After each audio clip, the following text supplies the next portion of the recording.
you wanted the best, you've got the best podcast. The hottest podcast in the world. The Chris Voss Show, the preeminent podcast with guests so smart you may experience serious brain bleed. The CEOs, authors, thought leaders, visionaries, and motivators. Get ready. Strap yourself in. Keep your hands, arms, and legs inside the vehicle at all times, because you're about to go on a monster education roller coaster with your brain. Now, here's your host, Chris Voss. Folks, Voss here from thechrisvossshow.com. Ladies and gentlemen, there are the scenes that makes it official. Welcome to 16 years and 2,800 episodes of the Chris Voss Show, because we're crazy about giving great education and information to our audience. Yeah, that's it. Anyway, guys, go to goodreads.com/Chris Voss, linkedin.com/Chris Voss. Chris Voss won the TikTok and all those crazy places on the internet and all that good stuff. Opinions expressed by guests on the podcast are solely their own and do not necessarily reflect the opinions of the host or the Chris Voss Show. Some guests of the show may be advertising on the podcast, but it is not an endorsement or review of any kind. So we're going to be bringing a most amazing young lady today. We're going to be talking about her book called Power of Attorney and Guardianship, a guide for families and healthcare personnel, out November 12th, 2024. Katie DeWerdt joins us on the show. We're going to be talking about her book, her insights, and everything else as we get into it. But first, Katie is a seasoned professional with a vast experience in health and caregiving. She holds an associate degree in arts, a bachelor in science, a master's in science, and a certificate in website development. That seems anticlimactic there, Katie. I know much work goes into a master's. That's true. There's always more to come. You do a lot, and we're going to get into it. And we're going to talk about several of your books that cover a gambit of topics. But as a certified health education specialist and licensing nursing home administrator, she is passionate about spreading love and thoughtfulness. Good for her. That's all. We need more of that. She brings both her writing and her life as a mother and administrator. Welcome to the show, Katie. How are you? Thank you. I'm great. Thank you so much for having me. Thank you, and thanks for coming. Give us your .coms, any place on the interwebs and the sky that people might want to find you. Yes, katiecookswithlove.com features all of my books. The one that we're going to be talking about today, Power of Attorney and Guardianship, I've got it right here. It's a great guide for people that need to delve into the healthcare world. So give us a 30,000 overview. What's inside the book, Power of Attorney and Guardianship? So it talks about what happens when a person cannot make decisions for themselves. And in those circumstances, there are so many topics that come up in the healthcare world. Healthcare personnel cannot make certain decisions for you, anything related to finances, and certain decisions with healthcare need to be made by someone of sound mind. And so sometimes when people get into situations where they can't make their own decisions, if these things aren't set up in advance, it can be really tricky. I use these for all my girlfriends when they can't figure out what they want to eat for dinner. So I go, you're going to have to sign this form and I'll figure out that it's going to be, I'm trying to think of the lobster place, I don't know. Red Lobster. Yeah, that's funny. On the joke set up there. You're going to be power of attorney over the dinner decisions, right? Yeah, that's how it works. That's how it works around our house. Now, power of attorney and guardianship, how does this work? Set us a ground floor definition. Let's say I've never heard of this before. So in power of attorney, that is giving someone the right to make decisions for you. So, of course, you want to make sure that it's someone that's going to be making the correct decisions. Some of these things can be set up without any kind of money or lawyer. For example, healthcare power of attorney can be set up with a form that is signed by the person deciding who's going to be the power of attorney. And it can also be signed by a witness in the healthcare setting. But there are certain things that have to be done in a courtroom, like guardianship is through a court, and there is a determined guardian put in place for the person that cannot make decisions. And it's very important to know how to go through these processes. If you have aging parents, if you have children that are minors, these things are very important to know about. Now, the power of attorney and then guardianship, these are two different things, kind of, aren't they? They probably work together in some facet, but do I have that understanding correct? Yes, that is correct. Power of attorney is different documentation than guardianship. And in fact, there's something in the book that touches on surrogacy laws, which is very important for people to understand, because what if there is no power of attorney? What if there is no guardianship set up and somebody needs to be making decisions for you? Maybe there was a car accident and all of a sudden you're not able to make those decisions. So who's making those decisions? You don't have power of attorney. You don't have guardianship set up. There are surrogacy laws. And so you got to make sure you like the person you're living with, because the surrogate is going to be your spouse or your domestic partner. That's going to be the first person they go to. Wow.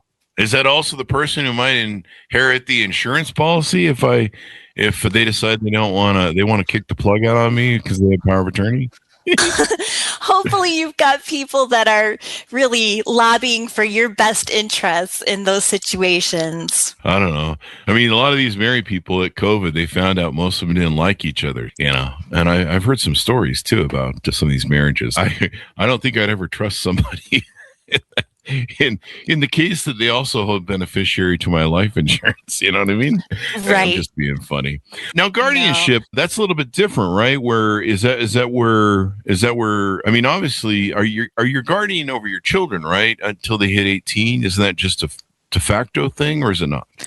Yes. So guardianship comes into play. For example, recently had a resident that came into a nursing home where I was the administrator, and he didn't know anything about his finances. He didn't know he has a house. It is on his face sheet that he has a house, doesn't know anything about his finances, doesn't know how to log into his bank, doesn't know those. So in those cases, a state appointed guardian is lobbied for, so that someone can be making decisions for this person.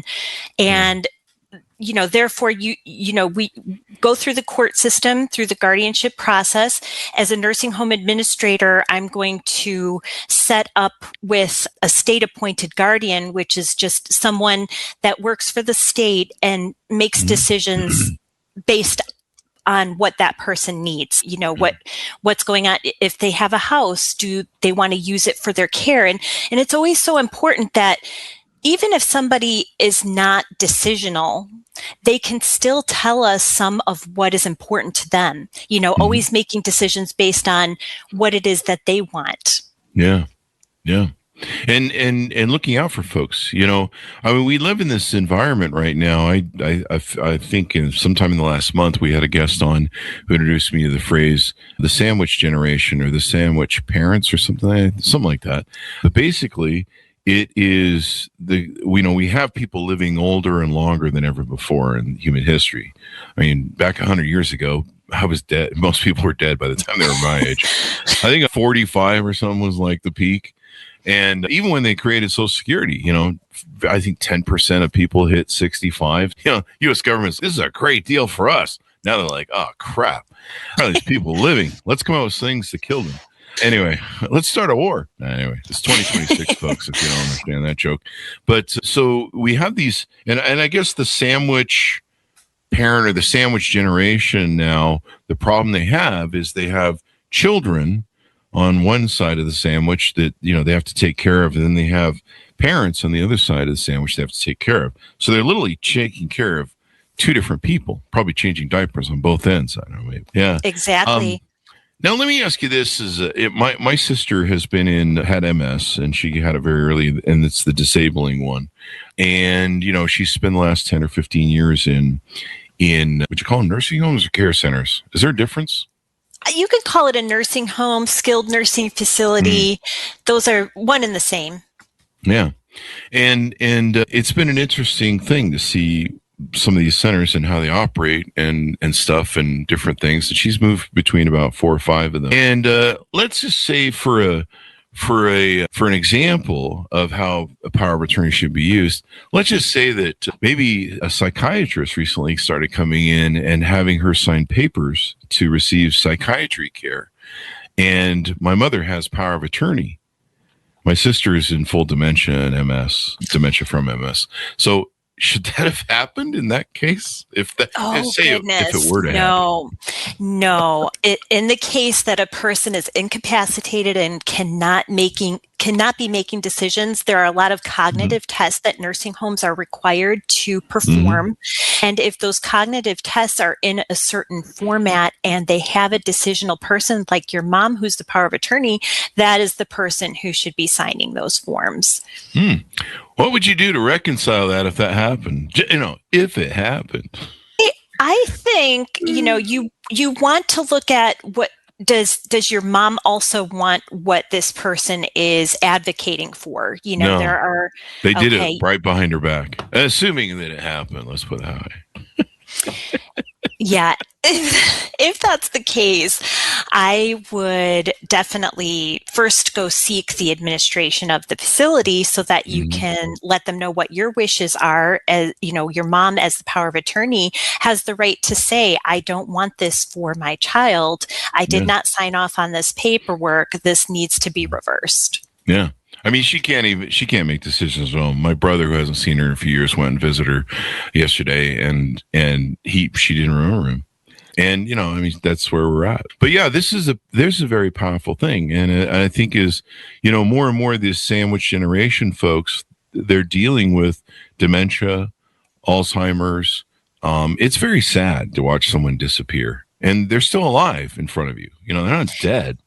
But they disappear, and they don't recognize you, or sometimes you have to deal with their anger at their confusion and stuff like that. Yes, but there are still so many ways to connect with somebody, even if they're nonverbal, even if they have dementia, even if they have all of those things that make them incapacitated. Have you ever seen people who respond to music that have dementia? You play a song they can connect with, and all of a sudden they're singing the song, and you're like, oh my goodness, this person couldn't even talk. Yeah. And so there are still so many ways to connect with people once they go into the realm where they're not able to communicate the ways they used to. I think we had someone on a few weeks ago. We have everybody on at this point, pretty much, who talked about that. And I remember seeing the special on Tony Bennett when he was in the throes of dementia, and they said, we can still just put him on stage, hand him a mic, and suddenly as soon as the piano starts playing, he turns on and he sings his music. And it's kind of like a muscle, but it also helps him, to my understanding, stuff like that. Coloring books, music, whatever, old things that can trigger who they used to be or what they used to love. Can help be that connector. Yes, absolutely. In fact, there are ways to even tell, someone who is incapacitated and maybe they can't speak with you, but they can still make facial expressions. They can still tell you in certain ways what they want. And so in my book, Power of Attorney and Guardianship, I talk a lot about making sure that we're advocating for those people in the correct capacity. Are we really doing what's right for those loved ones that are in those situations that can't make their decisions? What prompted you to write this book? What was the motivation behind it? Being in the nursing home industry for 19 years as an administrator, I saw that there were so many families that were struggling with what to do. What do I do with power of attorney? How do I get power of attorney? How do these things work? And so I wanted a guide for the families, and I found that also fellow colleagues have found the book to be helpful for them as well, for people who are in the healthcare field but really need some guidance on what these things mean and how to go about them. And this is really important. I mean, I think during COVID, me and my mom looked at each other and she and I are the last of the family, and then my sister, at least that we talk, let's put it that way. And we realized that we could become incapacitated with COVID. COVID was, when it first came out, it was pretty hefty. And I got it 4 years later, and it kicked my ass. It tried to kill me. So I'm glad I didn't get the original version of it. And, I had 4 virus shots in me, and it still tried to take me out.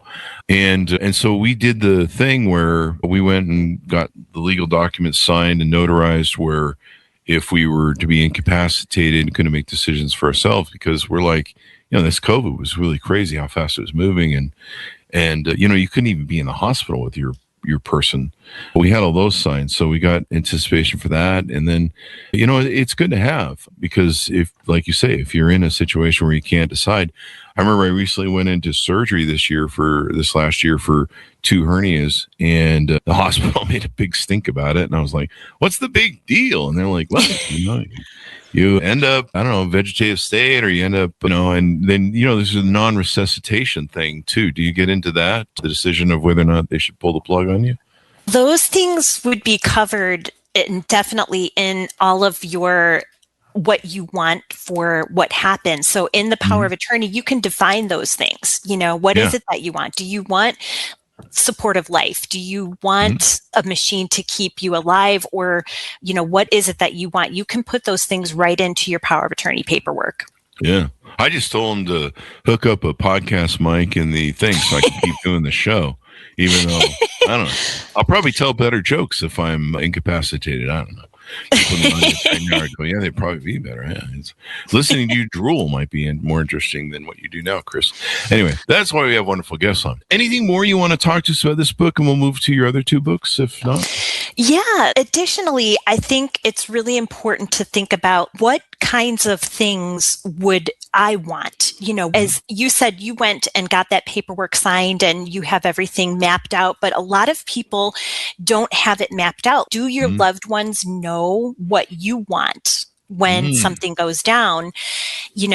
Would they know what to do with your house? Would they know what to do with all of those things that are very important to us in our waking state? Should be important to us if something happens as well. Yeah. I mean, my mom has, she has specific interests. She's obviously older than me, I hope. That'd be weird if it wasn't. But I don't know. I guess you could adopt me. I don't know. Anyway, why would you adopt an adult children older than you? Anyway, this is a joke, folks. This is the best I got. It's early. But, she wants to go stay in her home as long as she can. No one wants to die in a hospital or a care center. I mean, they're very necessary for, the conditions that you're in where you can't take care of yourself. You need people to bathe you and make sure you're okay, and have medical there for you at beck and call. But, she wants to, die in her home. She wants to enjoy in her home as long as she can. I don't want to die in a hospital bed. I think if I was at that moment, I'd just be like, can you just wheel me out front so I can see the sun one last time? How about, no, that's super powerful. What you're saying is so true. I've been in the nursing home setting for over 19 years. And when you see people, I try to connect with them. What is it that you want? What is it that you want? I do an I Wish program at every facility that I oversee. And what that means is, for example, I had a hospice resident, and he said, I just want this certain dish. I just want this. One of our residents said, I just want some chitlins. And so one of our social workers made that for him. Really?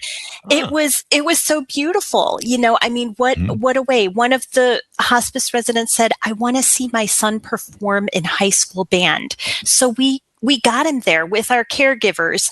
And, there's something so powerful about what you're saying. You said, I would just want to see the sunshine, and everyone has those wishes. And so it's super important that we tune in with those things. And I want In-N-Out Burger delivered every day and fed to me.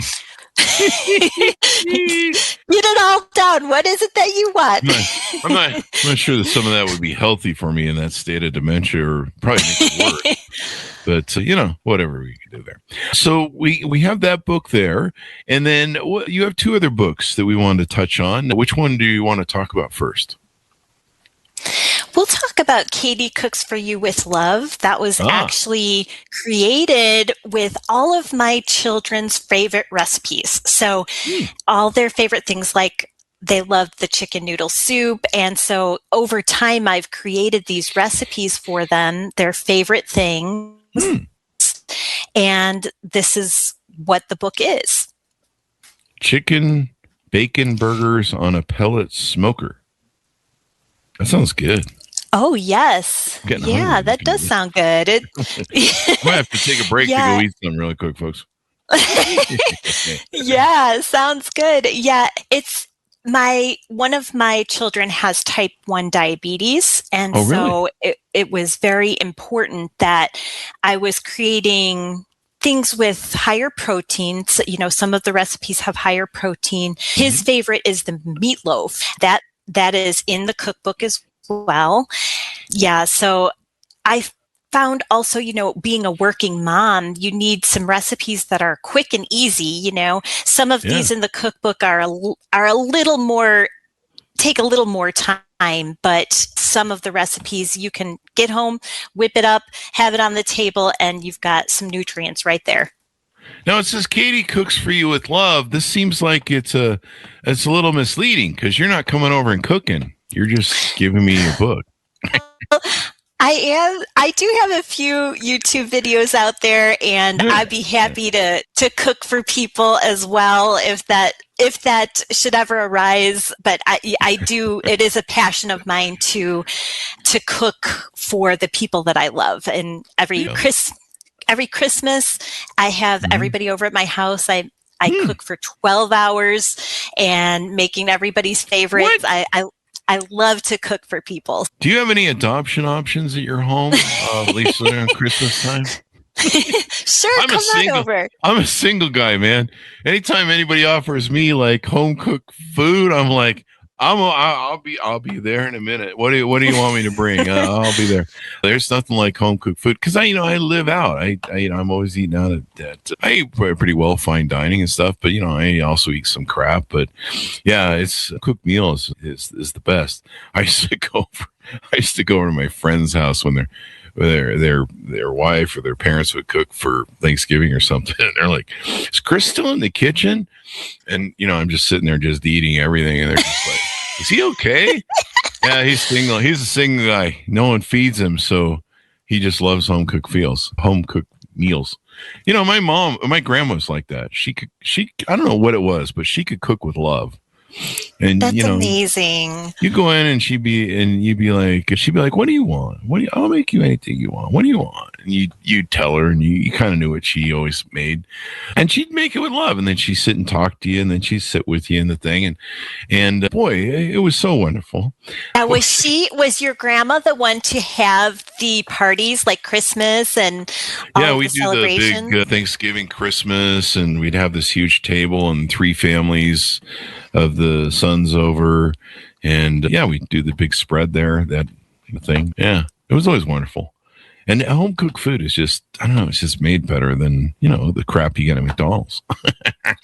Yes. And we actually grow our own garden as well. Yeah. Yes. Some of the recipes have some garden inspired recipes to them.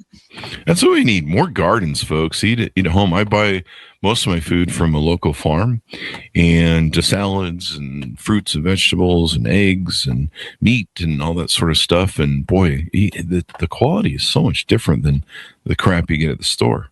And it's fresh. Yeah, definitely. And it can really inspire you to cook some different things. If you grow something, like a cotton candy pepper. Have you ever heard of that? No. What? There's all different kinds of peppers out there. And so some of the things we grow inspire me to make some different types of things. So it tastes like cotton candy, but it burns your mouth off? How does that work? No, it kind of has stripes on it, and it's not a hot pepper. Oh, okay. All right. So it's not like a ghost pepper that tastes like cotton candy while your face melts? No. You're sweating profusely from that ghost pepper, and you're like, but it tastes like cotton candy. I don't know. So people can learn from that. And of course, type 1 diabetes, you got to be mindful of the sugars and insulin response and all that sort of stuff. So eating healthy is really important for those folks too as well.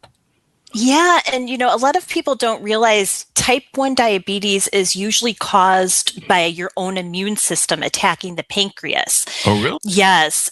Type 2 diabetes is when you abuse your pancreas over years. Type 1 diabetes is usually the immune system attacks the pancreas and then it's no longer functional.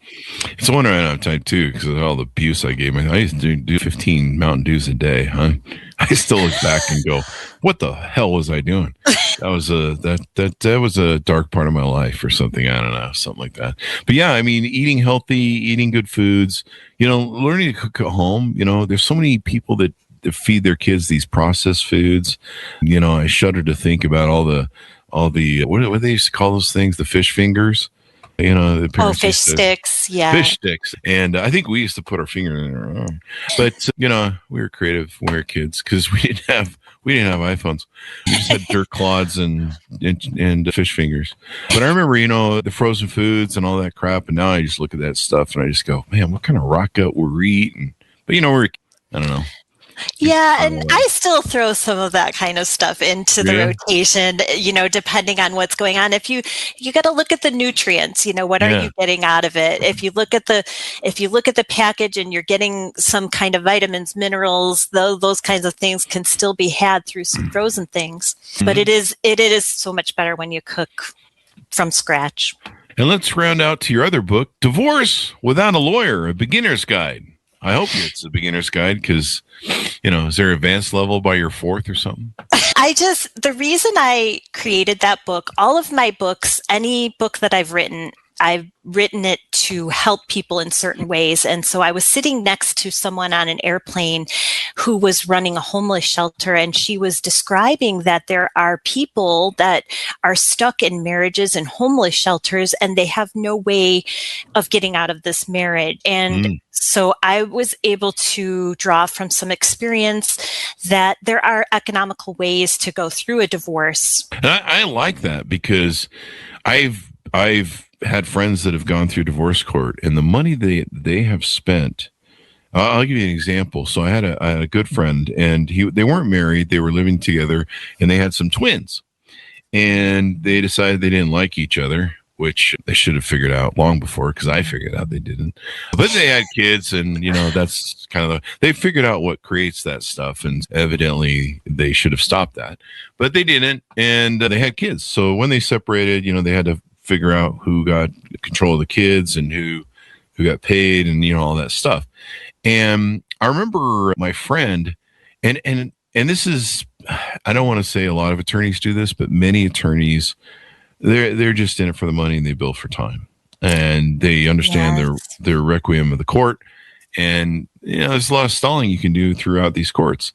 And I would watch my friend being led around by his attorney, and of course her attorney was leading and gassing her up too into this big fight.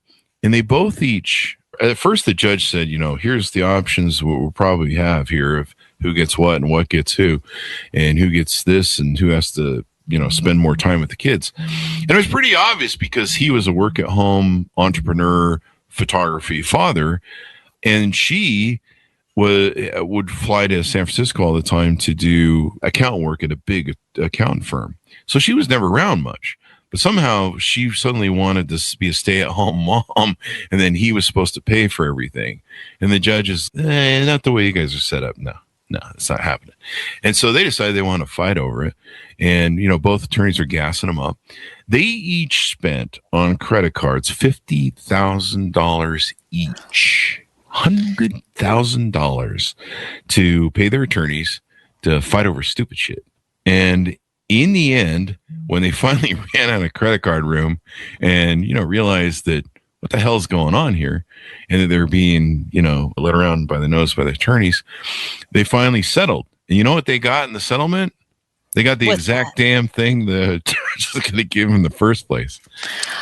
And I said to him, I go, you have 2 kids and you just blew out $100,000 out your ass that you could have put into a college fund. You're going to definitely need to raise those kids. And you just did it for the vanity project of throwing shit at each other. I mean, they were just in there, this one time he didn't do the dishes right or something, it's what the hell? Yes, that's so sad. And unfortunately, I do think that a lot of lawyers lead you in that direction because they're going to make more money off of it. Yeah. But there is a way to get a divorce for $350. $350? I'll get married now. The thing is, though, is you have to agree, though. If there's disagreement between the two parties, then it usually does end up being that you'll need a lawyer. Yeah, but there's a form and you can go through the court system and, you can legally get divorced for about $350, but you have to both agree on everything. Yeah. I think the judge should be able to say, you two people are being stupid. And we're either going to take your kids if you're going to spend $100,000 fighting over dumb shit. And I mean, I remember I went to court one day because he wanted me to testify, and I think I testified. And it didn't matter at all. I mean, the judges, all this bullshit you guys are putting up is just bullshit. I mean, it's not going to affect the outcome in any way, shape, or form because they're not worried about whether or not Bob didn't put the dishes right back in, or maybe he put the toilet paper on the wrong way, whichever way you think that is. Don't write me, folks. But yeah, so I mean, there's a certain I see people. I know people that spend millions in divorce, and I'm just like, this seems really antithetical to the interests of the children. Give them the money. Yes, I agree. And actually, at certain points in time, the court will appoint them their own lawyer. The children will have their own lawyer. Yes, because everyone's got a lawyer in this situation. Well, the court, they have to make sure that the children are being advocated for in the correct way. And that actually kind of goes back to the power of attorney and guardianship book too. Who is going to have the guardianship over the children, right? Yeah. I just put them up for adoption. That's what I did. Anyway, there's a joke I always do about how the reason I've never been married is I've been saving up for my first divorce. And I've raised about $2 million, and I'm just waiting for probably another $1 million, and then I'll get married. That's kind of the joke I always run. But geez, this thing here where I can read your book and figure out how to do it without a lawyer for $350, I just might get married 3 or 4 times. I might just become a polygamist. You gotta just make sure that whoever it is, you get along really well with them so you can make the decisions together. So I don't know, I'm trying to think of a joke there. I have one, but I'm not going to say it. Anyway, people that I get along with. So basically I should marry my dog or something because it's about the only thing that unconditionally loves me and I get along with. Although they'll probably divorce me and take me to dog treat court or something. I don't know. Anyway, anything more we should know about divorce without a lawyer? Just that there's also another option where you can go with the same lawyer, but again, it's got to be a situation where you're pretty much making the same decisions together, because ultimately, like you talked about your friend and his ex-wife, ultimately they ended up making the same decision, right? Yeah. And so if they had come together and said, hey, let's just use one lawyer, that's another way that you can really cut the costs. Yeah. I mean, I think most people know that attorneys are going to gas you up on billables. I don't know. Maybe you have to be stupid not to know that. For some reason, they didn't. Because I remember the attorney called me up and he said, we want you to drive down from Vegas and to California and testify. And I'm like, is this really going to help my buddy? If I come down and testify, when we walk out of that courtroom, is he going to have his children? And he's, oh yeah. And he gassed me up. And I said, if I come down there, buddy, and this doesn't happen, I'm going to fucking tear you a new asshole. And I end up doing that, his attorney. And because it didn't happen. I went down and testified and and the judge was like, that's a cute story, man. Got anything else? And, but no, it's now, do you cover one of the other ways you can do divorce without a lawyer, which is usually involves a pillow over the face and while they're asleep? Oh, I'm just kidding. No, nothing Don't like do that. Don't do that. Always- Those are jokes. Always good terms. Always good terms. Good term. I mean, it was good for me. All right. Well, I like how you played in the divorce without a lawyer, and then you've got the power of attorney and guardianship thing right there. I see what you've done there. You've kind of connected the two books, eh? Maybe. Definitely. And all of my books they're a way to help people. So there will be more coming out. I'm working on a children's book right now, and I'm going to be working on a book regarding nursing home setting and all of the different things that we deal with there, where we are required to do some of the same things that a hospital does with 300% less reimbursement. Whoa. I just got the bill a few months ago for my hospital stay. It was $125,000 for hernia repair. And expensive. Yeah. And I was like there for 3 hours or something. I don't know. And I was like, wow. Okay. And thank God I had insurance. Like, geez, wow. Now, have you ever thought about doing a tie-in to your divorce without lawyer book? You could do a Katie Cooks for You with Hate. And it's all a cookbook of how to poison your spouse so that you can get a divorce without a lawyer. No, only positive vibes from me. Only positive vibes. Nice. Only you've given me some ideas and some books to write. It might take off better than these have. I don't know. You might want to try it out, but I'll check with the attorneys, see if that's legal. Maybe do a joke book. I think people have done joke books about doing heinous acts, and they're just like, we're just kidding, folks. These are just satire. But do you have an anticipation for the other books you're working on of delivery dates when they'll be released? Yes, the children's book should be later this year, probably the end, maybe November, December 2026. So that's exciting. The one regarding nursing home, that will probably be several years still down the line. Okay. Got to have that nursing home stuff. Yeah, it's going to be about advocating in nursing homes and care centers, advocating for your person and trying to make sure they do their jobs. Definitely. And also advocating for the employees. Do you know most nursing home employees don't even have time to take a break? Like the nurses that work for me, they don't even have time to take a break. I barely take a break because there's so much to do. There's so much to make sure of. And like I said, the hospitals are getting like 300% more reimbursement. So they have a greater budget to work with the amount of staff they can have per patient. One of the things we've seen over the last 15 years of my sister being care centers is they used to be all like locally owned by some, guy or family or whatever. And, if you had a problem with them, you could just, hey, Bob, what's going on over there? And then they slowly got bought up by all these massive corporations. They got the big box routine. And these guys just leaned out services and leaned out employees and just anything to cut costs. And, normally what we found over the last few years is they're horribly understaffed. Yes. And, you've got to make sure you've got the right people in charge of what's going on as well. What? I recently did an interview with someone who was doing a study on certain things regarding some of the topics that you've just touched on.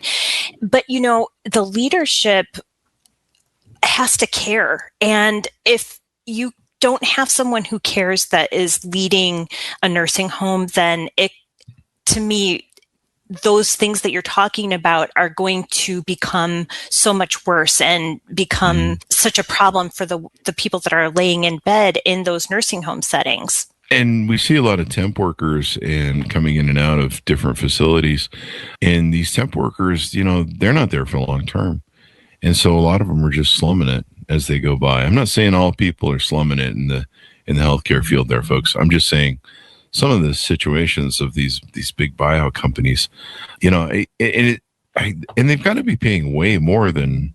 I've just seen some really poor management of some companies, and people's lives are on the line. People, there's been times at different facilities where my sister has sat in feces all day because no one changed her and no one kept track of it. Because I don't know, they were watching TikToks or something. I don't know what they're doing, but they're definitely understaffed. I see a lot of that nowadays where they need more staffing. They need better, higher quality people. And it seems like a lot of the people just, it's kind of like just a temp job just to do for fun until they can, I don't know, go work at a hospital or something sometimes. I don't know. I want to tell you that there are really truly dedicated people that care in the industry. Me being one, I have dedicated 19 years of my life. And in that time, that means I'm on call 24/7 during all of that time, answering calls about, you know, what's going on with, maybe there's a fire alarm that goes off, or answering calls about, you know, someone fell and, you know, what did we do all the correct protocols and make sure that there is a safety measure in place so it doesn't happen again? You know, there's so much to it, but I want to tell you that there are some really dedicated people out there. I know what you're saying, that there are some people who, you know, don't care, and that's when it becomes a problem. But as the leader of a facility, you've got to be in tune with that, and you've got to know who's on the right team, you know, to make sure that the loved one who's laying in that bed, that is the most important part of what we do in a nursing home, is take care of that person laying there that can't make their decisions. And so you've got to just have the right people in place. Yeah. I need somebody for when I have insomnia. I'm just laying in bed at night and I can't make decisions about stuff. And I'm just like, I don't know, should I do X or Y? And then you're up all night worrying about it, thinking about it. Do I need guardianship for that? I don't know. I think you're okay right now. I don't know about that, but let's not push it. Anyway, no, I have really bad ADHD for a while here now, and it's come back. I started testosterone therapy a couple of years ago, and boy, it came back. I thought I'd beat it with old age and just being broken down and ground down and whatever, and then it's like, oh no, your testosterone's just low, and they fix that, and then the ADHD is, hey, we're back, man, you miss us? And I'm like, no, but here we are. So anything more we want to plug as we go out? Do you need any consulting, training, speaking, anything more that we want to plug? Yes, I do speaking engagements. I have presentations on all of the topics that I've talked about, and I actually have a website as well, katiecookswithlove.com, and you can see all of my books there.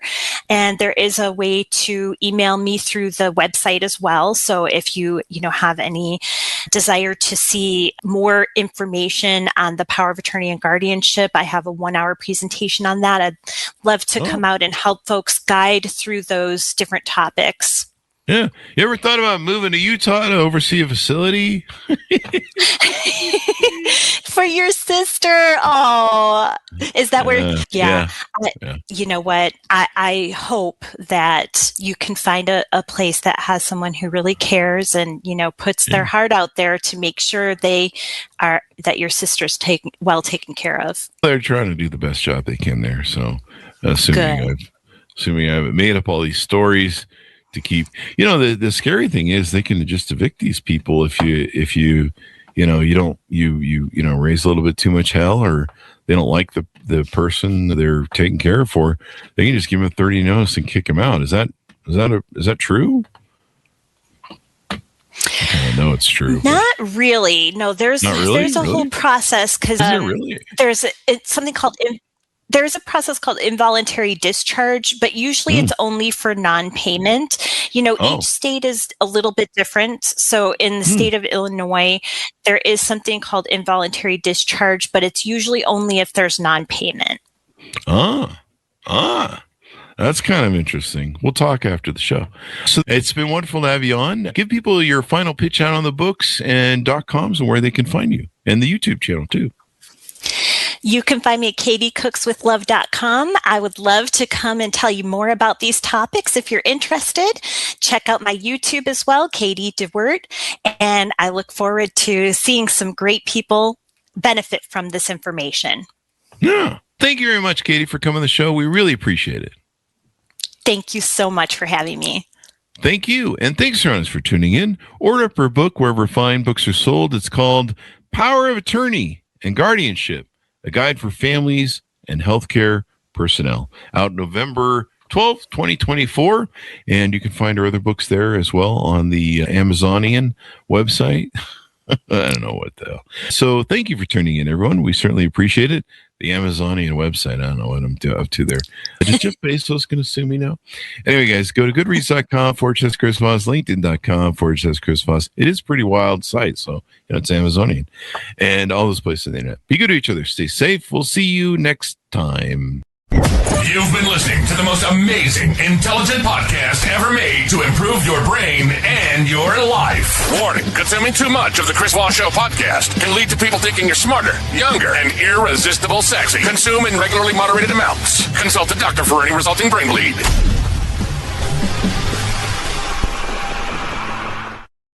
All right there, Katie, we're out.